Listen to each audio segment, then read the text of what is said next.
the backstory. So I'll start off by saying that my favorite Star Trek film is actually Star Trek the Motion Picture. Yeah, the boring one.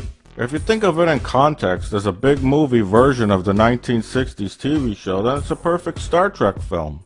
It's a movie about a giant energy cloud that's coming towards Earth.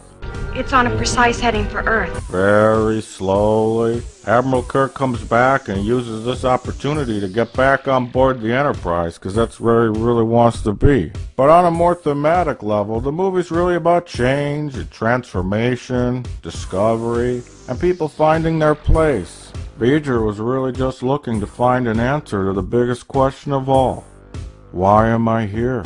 V'ger was also a sex metaphor for a vagina and Decker's desire to bang a robot replica of a dead chick he never got to de-virginize. There was homoerotic tension, vaginal symbolism, the opening of the V'ger orifice, penis envy, Hercules, and a galactic orgasm. I have successfully penetrated the next chamber of the alien's interior. In fact, you could say that the whole subtext of Star Trek the Motion Picture was almost entirely about fucking. Now, what do you suggest we do? Spank it. The new Star Trek film had a lot of sexual elements too, but it wasn't quite as complex or subtle. But most importantly, I like Star Trek the Motion Picture because I can leave the house in the middle of a scene, get the brakes fixed on my car, get a haircut, go to the bank, and then come home and not miss anything. You see, I like my sci-fi slow and dull, and I like my action fast and awesome. Which is why the new Star Trek movie, to me, is an action movie. And for an action movie, it's a pretty darn good one. If Star Trek movies were on a gradient chart, and in the middle was bad or mediocre, green indicating quality, red indicating bad, from the center to the left was more boring, and from the center to the right was less boring. Star Trek the Motion Picture would be on the left, and Star Trek would be on the right. The rest of the films would fall into these areas on the gradient chart.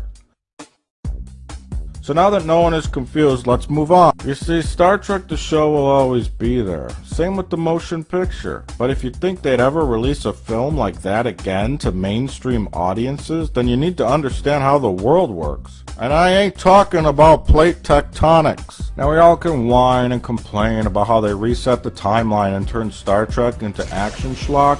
But really, what else was gonna happen? It was apparent that the TNG crew was pretty much done. They all looked tired and bored, and the writers seemed to have forgotten that Star Trek could have some levity to it. They insisted on making one crappy action movie after another with the cast that was not suited for action movies at all. The movies lacked imagination, adventure, excitement. And basically in just 4 films, the TNG franchise was rushed into a coffin, along with the rest of Star Trek. Poor Gene. So much for your peaceful vision of the future, idiot. People don't want that crap no more. People want shooting. So now what? Well, were they gonna make a Deep Space Nine movie, or Voyager, or Enterprise after the show got fucking cancelled? Seriously. And while there are a lot of Star Trek fans that will go see these movies, primarily nerds, they don't come anywhere close to the number needed to turn a profit. General audiences just wouldn't give a crap. You have to admit though that Trek was really getting stale. And the new movie did feel a bit refreshing. Plus it was kinda neat to see the old Enterprise again. And Kirk and Spock, even if they were new dudes playing them. So after 7 years of nothing, Paramount decided to resuscitate Star Trek. And you knew it wasn't gonna be for us geeks. It was gonna be for the popcorn-eating, dim-witted masses so they could make a bunch of cash. With Star Trek, it was exactly what it needed to be, and in that sense it was perfect.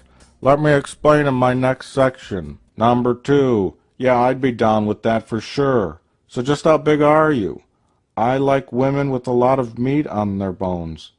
If you know what I'm saying, LOL. I'm sorry, I accidentally typed my instant message into the video. Number